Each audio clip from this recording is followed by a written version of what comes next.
6월달 FOMC까지는 대형주보다는 종목 장세. 외국인들이 추세대로 컴백할 거냐에 대해서는 전 여전히 그냥 물음표로 남겨놓겠습니다. 이런 단독 테마들은 좀 매매를 할 때 좀 리스크 관리들을 잘 하셔야 되는 섹터인 거죠. 오늘 모신 분은 신한금융투자 서울파이낸스센터 황유연 팀장님입니다. 안녕하세요. 안녕하십니까. 네. 자, 일단 오늘 증시 이번 주간 증시 어떻게 보셨나요? 뭐 변동성 높은 한 주였죠. 한 그렇죠. 주였고요. 다만 매매하기가 굉장히 까다로운 한 주였을 거라고 한번 생각을 해 봅니다. 일단은 지수 대비해서 여기 있네요. 네. 어쨌든 지금 대외 변수들은 어느 정도 다 알려진 내용들이잖아요. 이번 주에 투자은행에서 뭐 경제 폭풍이 올 거다라는 말 하신 분도 있고, 그에 반해서 또 그게 반박하시는 멘트를 하신 분들도 있고. 그렇죠. 다 유명 대형 투자은행들이 대표님들이 다 그런 말들 하셨었죠.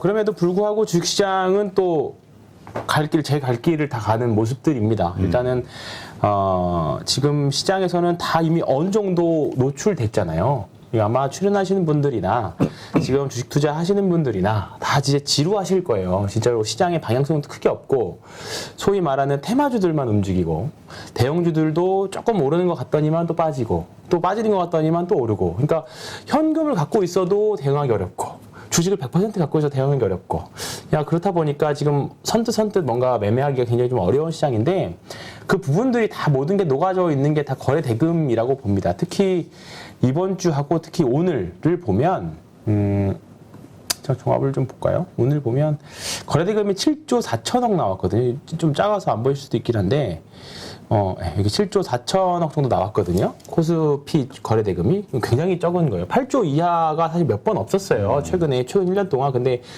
오늘도 7조 5천억이면 굉장히 적은 거래 대금이 나왔습니다. 그래서 보니까 대형주들도 계속 눈치 보는 장세. 그리고 중소형주도 사실 뭐 퀄리티 있는 주식들이 좀 쉽지 않은 주식 장세. 그렇다 보니까 시장에서는 모멘텀 있는 개별주들만 팡팡 튀어가는 그런 장세인데요. 다행히 환율은 좀 안정되는 느낌이 좀 있죠. 환율은 이제 1,300원을 찍느냐 마느냐 하다가 이제는 뭐 1,200원을 찍느냐 마느냐로 또 변했고, 그렇다 보니까 외국인들이 순매수를 다행히도 조금은 들어오긴 합니다만, 선물 기준으로 봤을 때는 아직 뭐 특별하게 유의미한 코스피에서는 오늘도 뭐 특히 뭐 외국인들이 크게 뭐 매수를 하는 느낌은 아니었습니다. 여전히 다행히도 5월 31일 날 이날 외국인이 현물에서 어쨌든 이유 어쨌든지 간에 프로그램이든 뭐든지 간에 이유 어쨌든지 간에 1조를 매수했다라는 거는 좀 의미가 있다라고 봅니다. 이런 측면에서는 일단 이날 거래대금도 굉장히 좀 많이 나왔었거든요. 근데 이날 MSCI 뭐 리밸런싱도 좀 있었고, 그 다음에 뭐 외국계 펀드에서도 뭐 리밸런싱, 뭐 펀드 추가 매수 뭐 이런 것들이 있었다라고는 하는데, 그 이후에 어찌 됐든지 간에 일단 숫자로 찍혀지는 1조의 의미는 굉장히 좀 의미 있다고 봅니다. 그래서 다만 이제 이게 사기는 사는데 올라가느냐, 그게 문제인 거죠. 근데 지금 시장에서는 별로 자신은 별로 없는 것 같아요.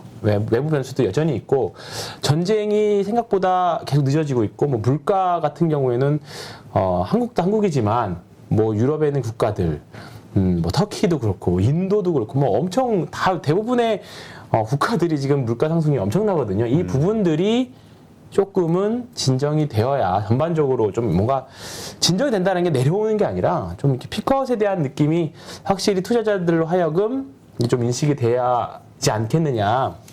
그렇게 되어야만 시장의 종목들도 안정을 좀 찾고, 우리가 흔히 말하는 실적 좋은 주식들, 퀄리티 있는 주식들이 좀 움직이지 않을까 싶습니다. 일단은 다음 주에 선물 옵션 동시 만기가 있거든요. 뭐 뒷부분에 뭐 말씀드리긴 하겠지만, 지금 구간에서는 다행히도 5월 달부터 좀 이제 지난 옵션 만기부터 좀 보면 선물은 1조 정도 순매수를 하고 있고요. 코스피도 한 1조 5천억 정도 순매수 중입니다. 개인하고는 완전 반대되는 포지션이죠. 그러니까 3월 만기부터 보면 누적으로 보면 여전히 매도기는 한데요. 최근 한 달 동안은 외국인들이 그래도 조금 완전히 파는 느낌보다는 바닥에서 좀 약간 사는 느낌이 확실히 좀 있습니다. 근데 사는 느낌이 추세의 상승이냐, 아니면 일시적인 뭐 잠깐 순매수 정도냐, 또는 바닥에서 우리가 바텀 피싱 그 정도냐, 그런 느낌은 사실 좀 지나봐야 합니다. 이게 추세적으로 우리가 바닥에서 사고 싶어 하지만 결국은 바닥을 만드는 가는 거는 외국인이거든요. 그러니까 외국인들이 추세적으로 쭉 밀고 올라가서 어느 정도 올라와야 거기가 바닥이었구나가 나오지. 지금은 함부로 사실 바닥을 예측하기 좀 어려운 일들이 좀 많이 있습니다. 6월달 FOMC까지는 대부분의 분들이 아마 말씀하실 거예요. 종목 장세일 거다. 대형주보다는 종목 장세 될 것 같다. 그렇게 좀 보시는 것 같고요. 이게 하나투자증권에서 나온 그냥 리포트인데요. 보시면 다행히도 이런 부분들이 외국인들 순매수에 조금 지지를 하는 부분들입니다. 20일 연간 순이익 예상치가 그래도 184조 원, 그 다음에 영업 예상치 255조 원으로 전주 대비해서 그래도 추정치가 좀 예상치가 높아져 있는 부분. 이 부분이 사실 연초보다 쭉 내려오다 이제 반등하고 있는 부분이거든요. 그래서 이 부분에 있어서는 이제 순이익 부분에 대해서는 2분기 실적도 까봐야겠지만 일단 1분기 실적이나 그 다음에 지금 여러 가지 상황을 봤을 때 애널리스트들이 예상하기는 조금씩 상향되는 움직임들이 나오거든요. 그렇다 보니까 이런 부분에 있어서는 특히 정유, 기계, 화장품 의류에 대해서 사실 좀 특히 화장품 같은 경우에는 물음표를 가지시는 분들이 있을 수 있긴 하겠지만 어쨌든 워낙에 좀 안 좋았기 때문에 화장품 섹터, 아모레 퍼시픽으로 대표하는 화장품 섹터들도 이제 바닥을 잡아가려는 노력들 좀 있고요. 이런 종목들, 그 다음에 또 여기는 하향업종 조선 쪽이 나와 있긴 합니다만 오늘은 또 상대적으로 조선 섹터들이 상대적으로 강한 모습 보여줬었거든요. 그러니까 추정치는 하향하지만 이게 추정치가 이제 거의 바닥에 왔다라고 생각하면 먼저 주가가 선제적으로 움직일 수 있는 부분들인 거고 상향은 하지만 반대로 상향은 하지만 이제 거의 다 와서 선반영이 다 됐다라고 생각할 수도 있는 거죠. 우리가 지난 어제 목요일 아침에 했던 빼따군 분리에 대한 현상들 그런 부분들 사실 고려를 해야 돼. 그래서 이게 딱 뭔가 수학의 정석처럼 1 더하기 1은 2가 나와야 되는데 어쩔 때는 1 더하기 2를 2로 해석할 때도 있지만 1 더하기 2를 뭐 4로 해석할 때도 있는 거고 0으로 해석할 때도 있는 거고 그렇다 시장이 그렇게 하다 보니까 좀 특히나 좀 어려운 시장인 것 같아요. 예, 그래서 올라갈 때는 모든 종목들이 다 맞습니다. 무슨 어떤 매수 기법 또는 매매 방법, 매매 로직 다 붙여주면 다 맞죠. 실적을 가져다 붙이면 다 맞고. 근데 내려갈 때는 이게 하락장에서는 그거를 구별해내기가 굉장히 힘들고 더군다나 한국 시장처럼 이제 변동성이 큰 시장에서는 그런 부분들에 대해서 적응하기가 조금 어려운 시장 난이도들. 그러니까 지금 제 주변에서도 헤비 트레이더들 보시면 소위 말하는 상한가 따라잡기 하시는 분들조차도 사실 좀 거래 대금이 확 줄었어요. 요즘에 보면 제가 매일매일 체크하는 게 상한가 가는 종목들을 체크를 하는데 상한가 가는 종목들도 사실 많이 없습니다. 하루에 많이 나와야 1개, 2개 정도 나오고 오늘은 조금 더 나오긴 했는데 뭐 이렇게 약간 완전 개별 이슈로 그냥 거래대금 조금만 터져서 올라가는 상한가 그 정도 나오던가 뭐 그 정도지 뭔가 이게 진짜 이 추세적으로 강하겠다 그런 상한가는 사실 좀 많이 상대적으로 많이 없고 있다고 하더라도 굉장히 좀 어려운 최근에 보면 노토스 같은 종목들 8대1 무상증자하고 저는 이런 경우가 있나 싶을 정도의 상한가 플레이들이 나오고 그런 부분들인데 좀 그만큼 어렵다. 그래서 다음 주는 아마 계속 게릴라성 장세, 각계 전투 장세 계속 될 것 같고요. 외국인들이 추세대로 컴백할 거냐에 대해서는 저는 여전히 그냥 물음표로 남겨놓겠습니다. 나중에 들어오고 나서 대응하자. 그때까지는 소형 테마주에서 할 수밖에 없다. 아니면 지금은 공부하는 시기다. 그렇게 말씀드리겠습니다. 근데 이런 의견 가지신 분도 있어요. 뭐냐면 외국인이 과연 들어와야 네. 우리 시장이 오를 수 있을까? 네. 왜냐하면 코로나 때도 우리 자체적인 자금으로 쫙 올라가다가 정말 많이 올랐을 때 2,500, 2,600 그때쯤인가요? 그때부터 외국인들이 쫙 삼성전자 매수하면서 쫙 들어오면서 또 그쵸. 3천까지 가속도를 올렸던. 붙였죠. 네. 그러니까 굳이 외국인 자금이 안 들어온다 하더라도 우리 자체 시장 가지고 모멘텀만 생긴다면 네. 확 올라갈 수 있다. 이렇게 보시는 분도 있던데요. 저는 그렇게는 일단 동의하지는 않습니다. 일단은 한국 주식시장은 외국인들이 사줘야 됩니다. 아직까지는 어쩔 수 없습니다.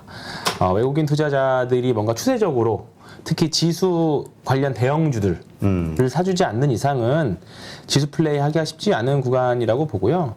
그래서 이제 계속 외국인의 제가 뭐 이렇게 개별 종목 단위로 외국인들이 오늘 얼마 샀습니다. 그거를 말씀드린 적은 한 번도 없어요.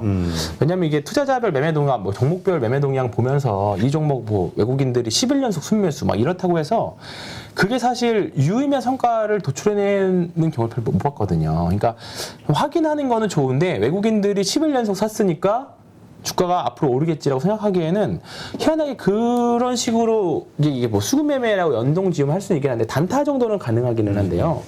이게 뭔가 큰 시세를 만들어내기에는 사실 조금씩 그 좀 약간 일관성을 전 찾지는 못했어요, 개인적으로는. 근데 뭔가 우리나라 한국 시장을 산다라는 관점에 봤을 때는 분명히 의미가 있거든요. 그러니까 아마 외국인들이 조금 이제 계속 순매수를 하면 지난달에 말씀드렸던 게 외국인들 우리나라 비중 최저로 줄어들었다라는 걸 말씀드렸잖아요. 28%, 29% 정도 수준. 이 부분들을 조금만 사주고 그다음에 환율 효과 기대하면서 외국인들이 들어온다라고 하면 지금부터는 좀 그래도 가능성이 있지 않겠느냐 이렇게 보이는 거죠. 그리고 이제 물가 피크아웃에 대한 논란이 또 계속 지난주부터 계속 조금씩 나오잖아요. 그렇죠. 미국 주식이 반등하는 이유도 그런 부분들을 뭔가 악재보다는 이제 인플레 피크아웃을 좀 더 이제 호재로 반영하면서 주식시장이 특히 나스닥 같은 경우에도 어제 장 초반은 별로였지만 장 막판에 일어나 보니까 다 빨간불 들어가 있고 그랬던 것처럼 조금은 이제 다 이게 뭐 하락장에서의 베어마켓 랠리일 수도 있긴 합니다만 일단은 조금 당분간은 해볼 만한 시장은 될 것 같습니다. 일단은요. 그렇군요. 자, 그래서 그동안 개인들이 참 많이 물렸던 주식들이 정말 바닥을 찍고 올라가는 네. 거 아니냐. 아까도 뭐 몇 가지 업종 얘기하셨지만 뭐 LG화학도 좀 바닥을 찍은 네, 것 같고 맞습니다. 네, 네. 카카오 네이버도 바닥을 찍고 올라가는 거 아니냐. 플랫폼주들. 네. 이런 의견들이 있는데 네. 어떻게 보세요? 일단은 대형주는 저는 바닥을 찍었느냐에 대해서는 솔직히 잘 모르겠습니다. 네, 특히 카카오는 아직 잘 더 확신이 안 서고요. LG화학은 그냥 이게 뭐 어떻게 시장을 뭐 밸류에이션을 바라보느냐 아니면 그 기술적으로 바라보냐 그 차이긴 한데 오히려 LG화학 같은 게 먼저 이렇게 바닥에서의 거래량들이 뭔가 느낌들이 기존하고는 더 빨간색이 더 많이 나오잖아요. 이게 제가 캔들을 어떻게 맞춰놓은 거냐면 양봉색 그 주가의 캔들 색이랑 거래량 캔들의 색이랑 일치시켜 놓은 거거든요. 그러니까 쉽게 말하면 양봉인 날은 거래량 캔들도 빨간색, 그러니까 음봉인 날은 파란색. 그러니까 양봉은 그날은 매수세가 이긴 거고 오르든지 내리든지 상관없이 시가보다 오르면 양봉이잖아요. 그러니까 양봉인 날은 빨간색으로 맞춰놓은 거고 하락인 날은 음봉인 날은 이제 파란색으로 맞춰놓은 건데 확실히 주가가 50만 원 이하에서는 빨간색인 게 더 많이 보이시죠. 이게 약간 직관적으로 이때 하락 추세 과정과 지금 이날을 기준으로 3월 중순을 기점으로 해서는 확실히 좀 바뀌었어요. 근데 카카오를 보면 여전히 뭐 빨간색이 많긴 한데 뭐 그냥 의미 있는 뭔가 대량 거래가 보이지는 않습니다. 그렇기 때문에 왜냐하면 제 대량을 기준으로 삼는 게 여기 앞에 이런 것들 있죠. 뭔가 이런 거 이제 앞에 이게 거래 대금이 얼마가 나왔냐면 이게 3조 원가 나왔을 건데 네. 이거를 뒤집어 엎으려면 이제 이거에 뭐 준하는 최소한 절반 정도 되는 한 이 정도 15조 한 1조 5천억 정도 거래 대금이 나와줘야 조금 뭔가 반등다운 반등을 좀 기대해 볼 수 있는 또는 바닥을 기대해 볼 수 있는 그런 느낌이 나올 건데 아직까지는 여차하면 조금만 팔면 또 밀려버릴 수 있는 자리라고 생각을 해요. 그래서 아직 좀 시간은 좀 필요하지 않을까 싶습니다. 이게 나오려면 어쨌든지 간에 기업 실적이 좀 좋아지던가 투자 심리가 개선이 되면 우리가 굳이 개인 투자자들이 예측하지 않아도 기관이나 외국인 투자자들이 아주 거대한 대량 거래들을 만들어 줄 겁니다. 그럼 그때 가서 보는 게 낫다라는 생각이 좀 들고요. 네이버도 보면 그러니까 거래량이 터져줘야 된다. 네. 근데 네이버가 낫죠. 그래서 거래량이 좀 터진 네, 거 아니에요? 맞습니다. 그런 관점에서 보면 네이버가 차이 나는 거죠. 그러니까 우리가 카카오 네이버 비교해 보면 대표님 뭐 많이 물어보셨겠지만 어느 게 더 좋다라는 의견이 더 많으셨어요? 여기 나오신 분들이 네이버가 더 많지 않았어요? 아닌가요? 근데 좀 이렇게 거의 비슷비슷해요. 그래요. 저는 뭐 네이버가 좀 더 낫다라는 의견이기는 생각이었었는데 네이버가 때마침 이게 좀 더 이게 먼저 들어왔죠. 차라리 그래서 이게 좀 더 바닥에 대한 확신이 좀 더 있는 거죠. 이게 외바닥보다는 뭐 쌍바닥을 만들고 갈 수도 있긴 하겠지만 차라리 이런 대량 거래들이 나와줘야 조금 바닥에 대한 신뢰도가 높다라고 생각을 하고요. 삼성전자나 하이닉스도 이런 게 필요합니다. 저는 삼성전자 하이닉스도 여기서 한번 이게 그때 아마 그거였을 겁니다. 뭐죠? 그 블록딜. 네, 블록딜이었을 거고요.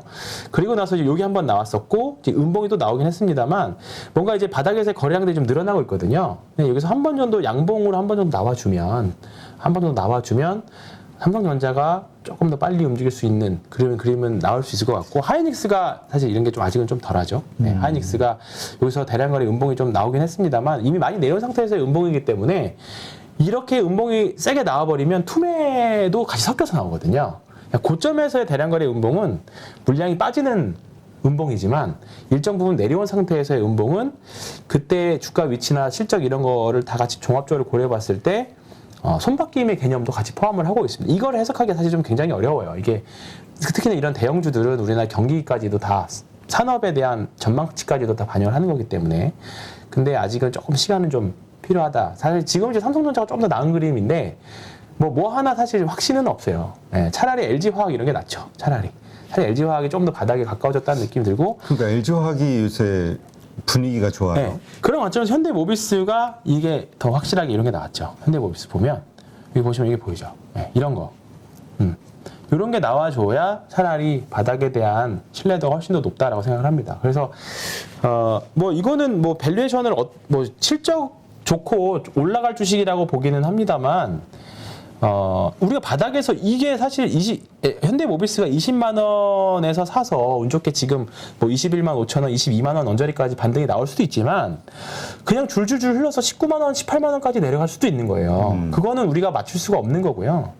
근데 뭐 이게 밸류에이션 싸다라고 해서 사신 분도 있긴 하겠지만 떨어지고 또 떨어졌잖아요. 근데 그러니까 바닥에 대한 확신은 없는 거고 이미 거래량 이런 것들을 확인하면서 그러니까 이 주식이 일정 부분에선 분명히 이 정도면 반등할 거야라고 일단은 관점을 가지고 보시되 언제 사느냐의 관점을 이제 이런 거래량들을 보고 판단하시면 좋은데 지금 말씀드렸던 LG화학이나 그다음에 현대모비스는 이 바닥을 뭔가 탈출하려는 듯한 그런 느낌들이 굉장히 많이 나왔죠. 그래서 개별주 단에도 이런 것들이 굉장히 많이 있습니다. 그 풍력 이번 주 사실 풍력이 사실 상대적으로 강한 모습을 그랬죠. 좀 보여줬었죠.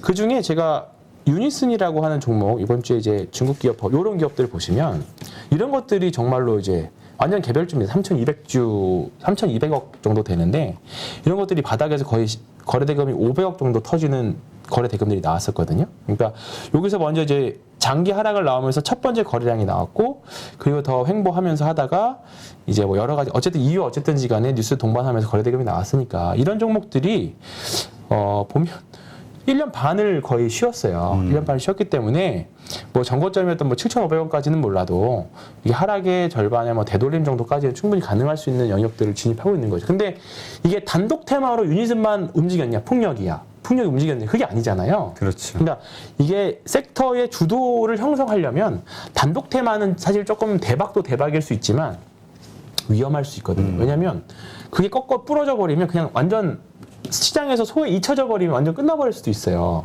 그러니까 아프리카 TV 같은 경우에는 이게 보면 아프리카 TV 같은 경우에는 어떻게 보면 우리가 독보적인 사업 모델을 갖고 있는 회사잖아요. 그렇죠. 얘도 그렇고 골프존도 그렇고. 근데 올라갈 때는 너무 좋아서 쭉쭉쭉 올라가죠. 근데 이게 시장에서 이제 부러져서 점점 이제 좀 빠져나오는 그림이 나오면 완전 시장에서 또 잊혀지는 그림이 돼버려요. 그래서 이런 단독 테마들은 좀 매매를 할 때 대박과 쪽박이라기보다는 좀 리스크 관리들을 잘 하셔야 되는 섹터인 거죠. 골프존도 마찬가지예요. 골프 산업으로 뭐 여러 가지 좀 있기는 합니다만, 골프 섹터에서는 이제 골프존이 사실 유일하죠. 뭐 이제 골프장을 가지고 있는 기업들이 몇 개 있긴 합니다만, 근데 이 종목도 혹시나 이제 좀 이렇게 골프 산업이 좀 뭔가 성장성이 이제 둔화된다. 뭐 이제 많이들 치시는 것 같은데 그러면 이 섹터도 좀 이 시장에서 잊혀져 버리면 매력을 못 느끼게 되면 그냥 줄줄줄 흘러버릴 수도 있습니다. 그냥 그거는 계속 염두를 하셔야 되고 실적 같은 걸 체크를 하셔야 되는데 제가 왜 유니슨을 말씀드렸냐면 유니슨을 보면 이 단독 테마가 아니라 지금 CS 윈드도 그렇고요. 이번에 네. 저 신재생 에너지들이 그죠? 확 움직였죠. 네, CS 윈드도 그렇고 그다음에 OCI도 신재생 에너지로 이제 다른 모습 이런 거죠. 예. OCI도 이런 대량 거래들은 제 기준으로는 이렇게 11만 원 이하에서 움직이던 게 12만 원에서 어떻게 사냐가 아니라 이게 나왔으니까 지금부터 볼만하다라는 관점으로 접근을 하는 거죠. 예, 그렇게 보시면 이해를 해주시면 제 기준으로는 감사하겠습니다. 그래서 이 구간 안에서의 이제 뭐 단타를 하든 왜냐하면 단타를 하려면 결국 돈이 몰려 있어야 되는데 그렇지. 대부분 작년 2020년, 2021년에는 대부분 종목들이 다 이랬어요. 다 정별로 만들면서 거래 대금 들어오면서 시장에서 돈들이 엄청나게 몰렸었잖아요. 그렇다 보니까 실적에 대한 기준으로 접근을 하든 우리가 밸류에이션을 접근을 하든 기술적으로 접근을 하든 다 맞아 떨어지는 시기였었다고요. 근데 지금은 시장이 전반적으로 다 위에 매물도 얹고 있고 하락 추세다 보니까 우리 흔히 말하는 매매 기법들 또는 밸류에이션으로 통한 접근들 하기가 사실 굉장히 좀 어려운 구간에 있는 거죠. 그러니까 지금 이런 개별 테마들, 돈이 몰리는 테마들에다가 우리의 뭐 삶의 패러다임을 바꾸는 테마들, 거기다 실적까지 받쳐준다라고 하면 좀 매매하기가 수월해지기 때문에 단타 매매를 하더라도 이런 쪽에서 하셔야 되는 거죠. 그리고 더욱이 군집을 형성해주면 더 좋습니다. 그러니까 유닛은, 그다음에 CS윈드, 그다음에 동국 SNC 이 종목도 마찬가지고요. 동국 SNC 보면 이렇게 거래량들이 이렇게 나오죠. 그러니까 서로 막 주도주 그죠? 역할을 하면서 땡겨주고 밀어주고. 맞습니다. 예, 예. 그런 것들인 거죠. 근데 다시 원로 돌아오면 카카오 같은 거를 보면 이런 게 좀 약한 거죠. 예, 이런 게 약합니다. 그래서 지금은 대부분의 대형주들이 마찬가지인 것처럼 뭔가 바닥에서 뭔가 큰 힘이 아직은 좀 없습니다. 그러니까 지금 카카오 고점에 물리신 분들 같은 경우 지금 분할 매수 관점에서 뭐 물을 탄다 이거는 괜찮은데 이제부터 본격적으로 반등할 것이야라고 생각하면서 들어오는 거는 좀 무리가 있다. 네. 그러니까 뭐 물타기 하실 수 있다라고 여기 뭐 이 정도면 사실 뭐 일단은 가격 지지라는 가격을 봤을 때는 뭐 쌍바닥 정도로는 해석을 할 수 있으니까 그리고 나서 뭐 한 9만 원 이상 충분히 언제든지 반등할 수 있을 거라고 봐요. 근데 아마 여기를 넘어가려면 여기 이제 한 10만 원 정도를 언제를 넘어가려면 힘이 실려야 되거든요. 근데 제일 좋은 거는 이거를 넘어가면서 이제 대량 거래가 터져주면 그러면 좀 얘기는 달라질 수 있습니다. 근데 그게 당장 다음 주에 나올지 몇 달 뒤에 나올지 내년에 나올지 그거는 우리가 모르는 거예요. 예상하기 어려운 거예요. 근데 그 부분들을 이제 접근하는 방법들이 뭐 실적을 보면서 이때쯤 곧 나오겠구나. 또는 애널리스트 리포트 보면서 이제 개선이 되는 모습들이 나오면 또는 좋은 리포트가 나오면 뭐 시장 좋을 때는 좋은 리포트 나오면 거래대금 팍팍 터지면서 종목들이 또 이제 솟아나가는 그런 움직임들이 있었잖아요. 근데 지금은 그런 국면들이 아니잖아요. 카카오에 대한 실적 전망치도 그냥 지금은 조금 이렇게 많이 눈높이가 낮아진 상태이기 때문에 그럴 확률이 적은 거고 혹시나 뭐 나오면 그때 접근해도 전혀 늦지 않은 거죠. 네. 카카오에 대해서 부정적으로 보시는 분들은 그 모멘텀이 뭐가 있냐 앞으로.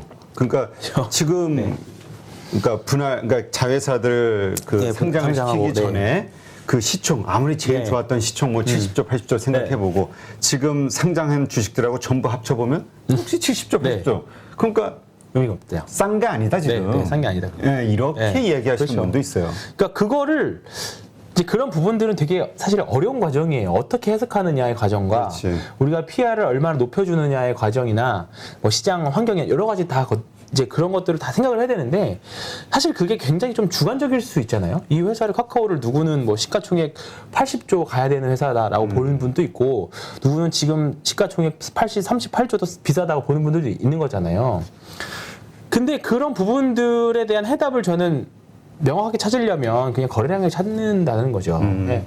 그냥 내가 굳이 머리 써서 해석하지 않아도 시장은 정말 똑똑하다라는 관점을 보면 그러면 이제 이 주식이 갈 거라고 보면 거래량이 먼저 반응을 할 거다라는 거죠. 그러니까 만약에 그거에 대한 고민을 물어본다라고 하면 좀 비싸게 주고 사더라도 그거를 일단 비용이라고 생각하는 거죠. 비싸게 주고 사더라도 좀 이제 거래량이 나오고 나서 사도 전혀 늦지 않다. 네. 이게 뭐 카카오가 상한가 가겠습니까? 뭐 지금부터 지금 8만 5천 원인데 갑자기 뭐 한 10만 원 이상 이렇게 11만 원, 12만 원 한 번에 가지는 않을 거 아니에요. 사실 그게 나오더라도 그렇게 해서 접근하는 게 낫다라는 거죠. 네. 그런 관점에서 말씀을 드립니다. 네, 알겠습니다. 그래서 저는 지금 뭐 분할 매수도 사실 좀 굳이 지금 구태여 지금 할 필요가 있냐? 그렇죠. 네, 알겠습니다. 누구나 1시간 안에 200개 종목에서 좋은 종목을 고를 수 있는 그런 능력을 배양할 수 있도록 제가 도와드리려고 그렇게 하고 있습니다.